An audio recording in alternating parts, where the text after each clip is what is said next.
할렐루야! 오늘은 팔과 물을 포도주로 바꾸신 예수님이라는 제목을 가지고 오늘 공과 공부 시작하도록 하겠습니다. 여러분, 오늘 여러분 교재 보시면요, 오른쪽 위에 여러분이 스스로 해결할 수 없는 문제가 있을 때 여러분이 어떻게 해결할 수 있는지 여러 가지 보기가 있어요. 여러분은 어떻게 해결하세요? 여러분이 스스로 해결할 수 없는 문제가 생겼을 때 여러분은 어떻게 해결하세요? 우리 한번 거기 여러분이 어떻게 해결하는지 한번 체크 한번 해보세요. 보기에 여러분이 보통 해결하는 그런 방법이 없다면 한번 여기 오른쪽에, 가장 오른쪽에 한번 써보세요. 네, 다 썼나요? 여기 보니까 인터넷을 검색하는 사람도 있고 친구에게 물어보는 사람도 있고 또 부모님께 말씀드리는 사람도 있는데요. 목사님은요, 이렇게 하지 않고요. 때로는 뭐 여러 가지 문제가 있었을 때 이런 방법을 사용하기도 하지만 목사님은 하나님께 기도해요. 하나님께 기도했었을 때 하나님은 목사님의 그 모든 문제를 해결해 주실 수 있으시기 때문이죠. 자, 여러분, 오늘 가나 혼인잔치에 어떤 문제가 발생했어요. 그 문제가 무엇인지 우리 요한복음 2장 3절을 읽으시고 한번 빈칸을 적어보도록 하겠습니다. 어떤 문제가 발생했죠? 네, 맞아요. 혼인잔치의 중요한 음식인 뭐가 떨어졌어요? 포도주가 떨어졌어요. 여러분, 빈칸 잘 채우셨어요? 네, 그것은 굉장히 큰 문제였어요. 결혼 음식 가운데 가장 중요한 것이 포도주였거든요. 그래서 이것은 아주 큰 문제였는데요. 이 문제를 어떻게 해결할 수 있었을까요? 우리 4단계가 있는데 우리 한번 말씀을 통해서 알아보도록 하겠습니다. 1단계요. 첫 번째는 요청이에요. 여러분, 요한복음 2장 3절 또 한번 읽어보시고 한번 빈칸을 적어보세요. 네, 빈칸에 들어갈 말이 뭐죠? 예수예요. 저는 예수님이라고 얘기하고 싶어요. 예수의 어머니가 예수에게 이르되 저들에게 포도주가 없다 하니, 예수님의 어머니 마리아는 이 문제를 예수님이 해결해 주실 수 있다는 것을 알았어요. 그리고 믿었죠. 그래서 예수님께 그렇게 요청해요. 그런데 예수님이 어떻게 반응하셨죠? 네, 예수님은요, 요한복음 2장 4절에 한번 보고 여러분 빈칸 한번 채워보세요. 이렇게 얘기하고 있어요. 내 때가 아직 이르지 아니하였나이다. 네, 예수님은 거기에 그것이 나와 무슨 상관입니까? 내 때는 아직 이르지 않았습니다. 라고 이렇게 얘기하세요. 여러분, 사람의 때가 있고 하나님의 때가 있어요. 하나님의 때는 예수님께서 하나님의 아들로서, 하나님으로서 하나님의 영광을 나타내시는 그런 때예요. 예수님께서는 내 때가 아직 이르지 아니하였나이다 라고 얘기를 했어요. 어떤 의미에서 거절이었죠. 그때 어떻게 예수님의 어머니 마리아가 행동했을까요? 예수님의 어머니 마리아는 거기 있는 하인들에게 무슨 말씀을 하시든지 그대로 하라고 얘기를 했어요. 자, 세 번째는 순종인데요. 너에게 무슨 말씀을 하시든지 그대로 하라. 예수께서 그들에게 이르시되 항아리에 물을 채우라 하신즉 아기까지 채우니. 요한복음 2장 5절에서 7절까지의 말씀이에요. 네, 무슨 말씀을 하시든지 그대로 순종하라는 거예요. 그때 예수님께서는요, 거기에 있는 돌 항아리 6에 물로 가득 채우라고 말씀하시고 하인들에게 그것을 떠다가 그 잔치를 주관하고 감독하고 그 모든 것을 책임지는 연회장이라는 그런 사람에게 그것을 떠다가 주라고 얘기해요. 연회장이 물로 된 포도주를 맛보고 신랑을 불러 이렇게 얘기해요. 사람마다 먼저는 좋은 포도주를 내놓고 사람들이 들이켜 취한 후에 더 낮은 것을 내는데 자네는 지금까지 좋은 포도주를 그냥 가지고 있었구만. 자네 정말 그런 사실도 몰랐는가? 자네 어떻게 이렇게 좋은 포도주를 아직까지 가지고 있었어? 빨리 내놨어야지. 이런 의미예요. 네.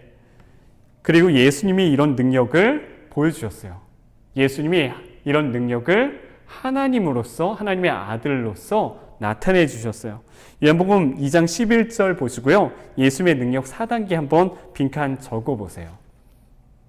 이런 빈칸에 들어갈 말이 무엇이죠?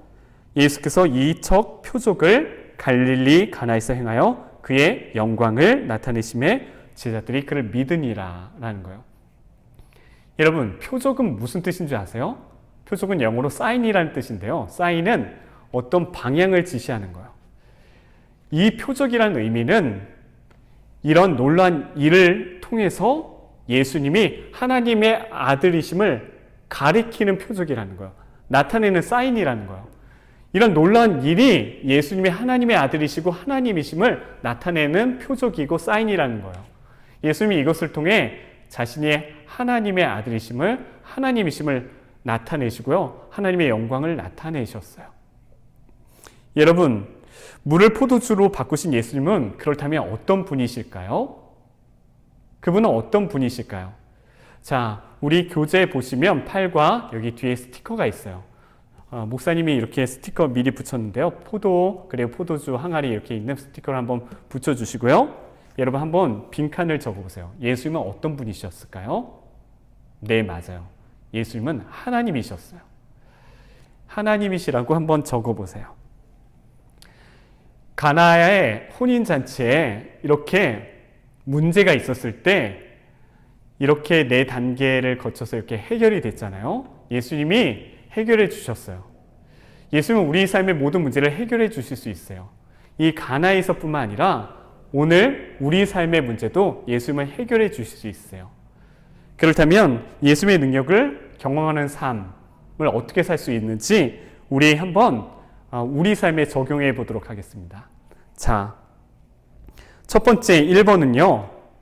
믿음으로 기도하기예요. 적어보세요. 믿음으로 기도하기예요. 자, 내게 찾아온 어려움에는 무엇이 있나요? 여러분, 여러분의 삶에는 어떤 어려움이 있나요? 네. 여러분, 어떤 어려움이 있죠?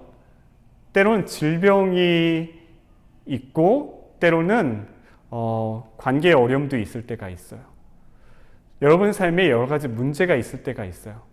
그 문제 한번 여러분 개인적인 문제를 한번 적어보세요. 네. 그렇다면 이 문제를 어떻게 할 수가 있을까요? 우리가 정말 예수님이 하나님이심을 믿는다면, 그분이 하나님의 아들이심을 믿는다면 우리는 이것을 어떻게 할 수 있을까요? 그 문제를 기도함으로 예수님께 내어드리는 거예요. 그것을 한번 적어보세요. 네. 그리고요, 2번에 가면요, 말씀에 순종하기예요. 우리가 기도로 예수님께 이것을 내어드렸는데요.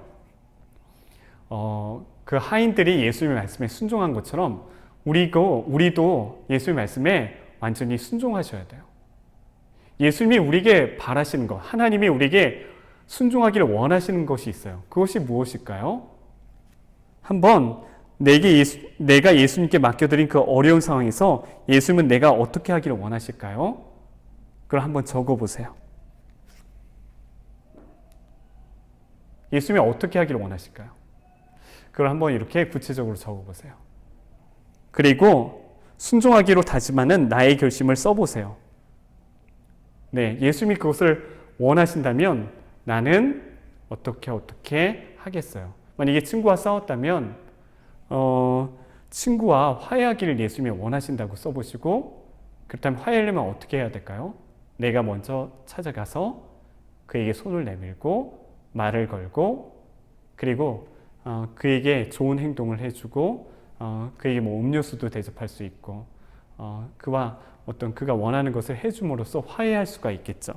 자, 순종하기로 다짐하는 나의 결심을 한번 써보세요. 그리고 나는 이렇게 함으로써 예수님의 말씀에 순종하겠습니다 라고 얘기해 보세요. 우리가 기도로 예수님께 우리의 문제를 내어드리고 예수님의 말씀에 우리가 순종했을 때 우리는 예수님의 놀라운 일을 경험할 수가 있을 거예요. 그리고 예수님은 그런 놀라운 일을 행하심으로써 예수님이 하나님이심을 나타내 주실 거예요. 여러분 정말 예수님이 하나님이심을 믿나요? 그렇다면 여러분 문제가 생겼을 때 두려워하지 마시고 그 문제를 기도로 예수님께 내어드리고 예수님의 말씀에 순종하는 우리 모두가 되시길 바랍니다. 기도하겠습니다. 예수님, 우리가 예수님의 하나님이심을 온전히 믿게 해주세요. 그리고 예수님이 하나님이시기에 우리의 삶의 모든 문제를 기도로 맡기게 하여 주시고 그리고 예수님 말씀에 순종하게 해주세요. 예수님의 이름으로 기도합니다. 아멘.